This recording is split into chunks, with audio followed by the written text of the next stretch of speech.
All right, thank you so much for staying with us. The business landscape has fundamentally shifted, and 2026 marks a critical inflection point where technology decisions are business decisions requiring the same strategic rigor as any major investment.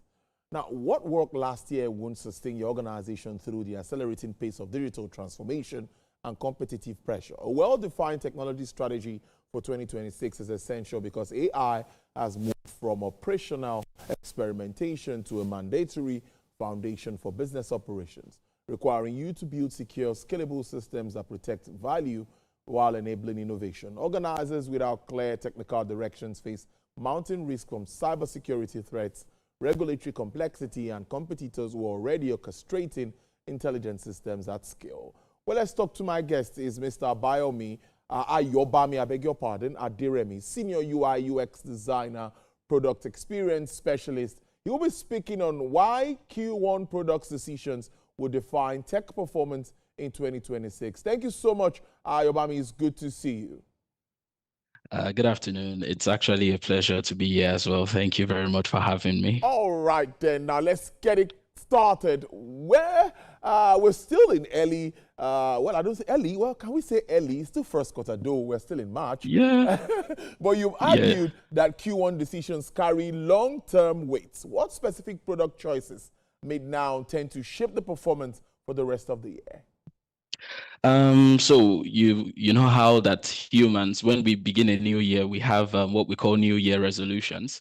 So also with companies, Q1 is the time when budget is fresh, teams are aligned, everyone is motivated, and they are looking to get started and go into the year. So certain choices that I believe would make or decide how the company turns out. First is deciding what product or what feature to build. The second one would be deciding what not to build. And then lastly would be, putting the right metrics in place that determine how you measure what is successful. So first off, I believe strongly that you need to choose a certain feature or product that you want to focus on as a company. So you are cutting out, the noise. So you're not picking 5 products at once or 5 features at once that you want to work on, but based on your user research and interview, you are picking just that one feature that you believe will impact your users. And then you choosing a well-defined success metric to ensure that that particular feature, by the time you look down further the line in say Q3, you see how far you've come. You've seen based on iterative testing from time to time, you've seen how impactful it has been on your users, building up onto the point where you eventually launch. So those 3 key choices, I believe, are very important for any organization in deciding what performance will look like for the year. From your experience, where do companies typically get Q1 product strategy wrong, despite having data and resources? So a lot of times what people call having data and resources, they just put up activities really as opposed to strategy. A lot of times, they are dashboards that show data visualizations, maybe gotten from research reporting or user interviews. But at the end of the day, companies are not really following that data. And a lot of times it stems from the fact that they don't have the right resources. It could be manpower, it could be maybe software packages to adequately interpret the data that they have. And at the end of the day, you find that they are going off of gut feeling, or maybe the person that spoke the loudest in the room in a board meeting or in a design sprint. So whoever is able to argue their case best is what determines the decisions. And it's not really the data that they have on those dashboards that they are using to make these decisions.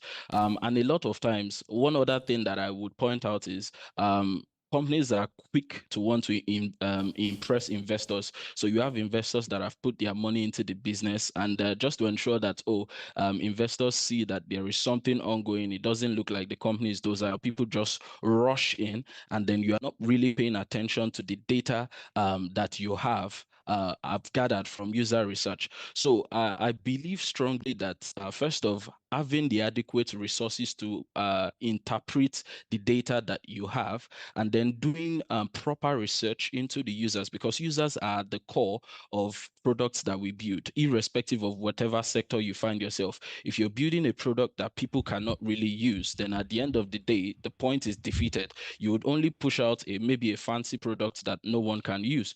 So at the end of the day, don't confuse activity for strategy. Really look into the data that you have gathered from maybe research reports or user interviews, and look at how you can implement those um, statistics or those research into producing products that people can actually use, such that at the end of the day, you look back at your user base, you've retained a lot of people that are actually using your products, and you are not just you don't just have broken products or have big products in the market. Well, how should leaders balance speed and pressure to launch in Q1 and the need to build products that actually scale?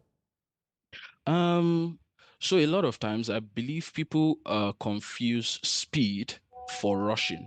I strongly believe that with the advent of AI, you can work with speed and still push out quality products.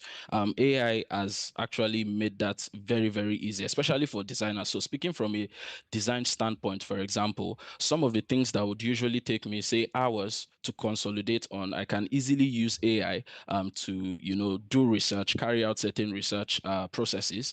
But at that point in time, I'm not also sacrificing my human judgment just for what AI can do. So I'm balancing that speed that AI brings with my human judgments to ensure that whatever it is I'm building, whatever approach I'm taking to the product I'm building, is actually geared towards satisfying, just like I mentioned in my response to the previous question, that particular pain points that your users have. So again, you don't want to create products in Q1 that you look back to in Q3, for example, and see at the end of the day that, oh, I've just wasted, design efforts, I've wasted engineering efforts at the end of the day, and also spent budget for a product that will not scale in the market or people will not use in the market. So at the end of the day, don't confuse speed for rushing. So you can adequately use artificial intelligence to enhance your speed in the decisions that you make, in the research reports that you gather, but ensure at the end of the day that you're not just rushing to launch. And one of the reasons why people also do that again is they look at their competitors, how far their competitors have moved on. You can have a situation whereby your competitor is working on 5 features or 5 products at the same time. They are not focusing on one feature that would actually solve user problem. At the end of the day, your competitor has probably pushed out 5 different products that is not really solving a problem that users are not really using. But if you sit down and focus, use the resources at your hand, build for mainly for your users what it is that they want, solve a pain point. At the end of the day, you will go further than that competitor that has about 5 products that are not really usable. So I strongly believe that that would help with balancing speed and then also ensuring that you push out quality products that people can use. What early signs or warnings tells you a product decision made in Q1 is likely to hurt performance by mid-year? Um, I believe strongly that if, for example, I'm a new joiner on your team or Okay. your company, and then no one in that team can adequately explain to me in 3 sentences or 4 sentences what products you are building or what problem you are solving, then there is a problem. That is a sign that we are not really sure of what it is we are working on. If you have to rely on, say, 20-page slides to ensure that you pass your message across to whoever is asking that question, or me as a new joiner, then there is a problem. So you should ensure that the problem you are solving is accurately determined such that any single person that comes on board is able to align with whatever vision has already been put in place. Another thing that I think is a big factor is metrics, just like I mentioned earlier. So a lot of times companies will pay attention to, say, for example, if your product is a digital product, you pay Okay. attention to downloads, maybe how many people have downloaded this product. But at the end of the day, I can download a product, for example, and then while I was trying to use it, it did not solve my problem. What has happened is you have added someone who has downloaded the product. So you probably go on Play Store, you see 10,000 downloads. But at the end of the day, 10,000 downloads does not equate to 10,000 users of your products. So 10,000 people have downloaded your products, but because you have not solved their problem, they've left for another product that can solve their problem. And you've probably lost, say, 10,000 people, even though you have 10,000 downloads.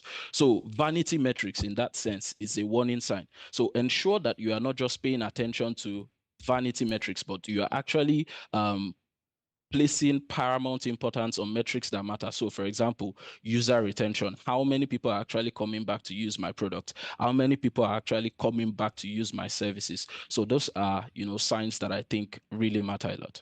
Meanwhile, you've worked across different sectors. Are there particular designs or UX decisions in Q1 that have a direct impact on revenue and retention? I strongly believe, first off, onboarding in particular. So, for example, I'm trying to let's use Uber as an example. I'm trying to get from point A to point B, and then I'm struggling to even sign up on the Uber platform. At that point in time, I would probably abandon Uber and go for a competitor who Yeah, would allow me sign on as quick as possible yeah. and get to my destination as soon as I can. So onboarding is a very, very critical part of products that I believe that, companies don't really pay much attention to.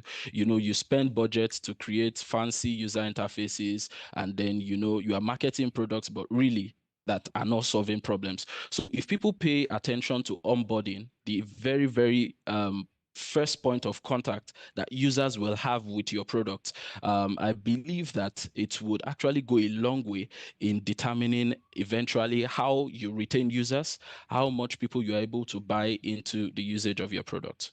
But how involved should design leaders be in Q1 strategic decisions, especially at the executive level? So a lot of times you find that people, I, I strongly believe that companies shouldn't be doing this in 2026. Well, you find that a lot of companies will make decisions when they have board meetings and they make those decisions. Then the effects of that meeting then trickles down to design leaders at the end of Yeah. the day.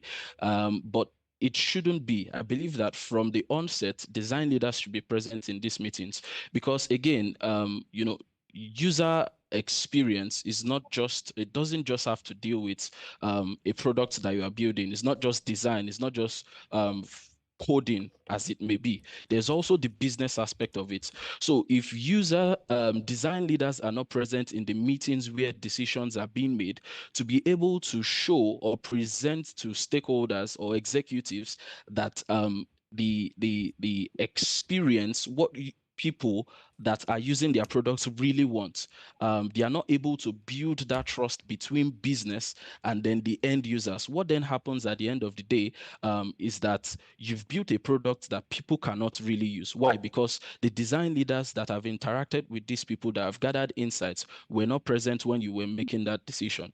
And I also believe that there should be a balance as well, because like I said, any product that you build has the user aspects to it and has the business aspects. So just also as you're not 100% leaving out design leaders, you should not also tilt towards design leaders at the end of the day, because what then happens is you now create a product that people can use, but you can't adequately market it. So there has to be that perfect balance between having design leaders present in whatever decisions that are being made, and then also the people that are business minded in that particular place also push what or how that product they are building can generate revenue for the business, such that there is a balance between users needs being met and revenue being generated for the business.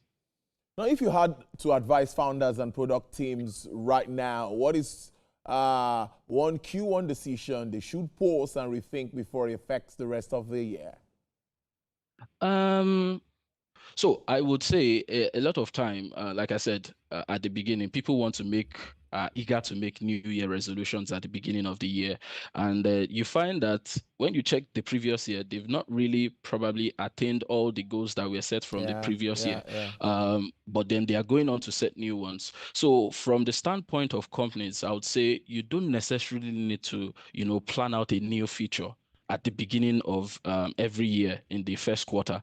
You can, look at previous quarters or the previous years, things that have not been completed yet. You can carry out adequate research on these features, look at how it can translate to solving user problems, and then doubling down on those features, pushing your budgets, aligning your teams towards, perfecting the already existing features such that it's actually, solving problems in the market.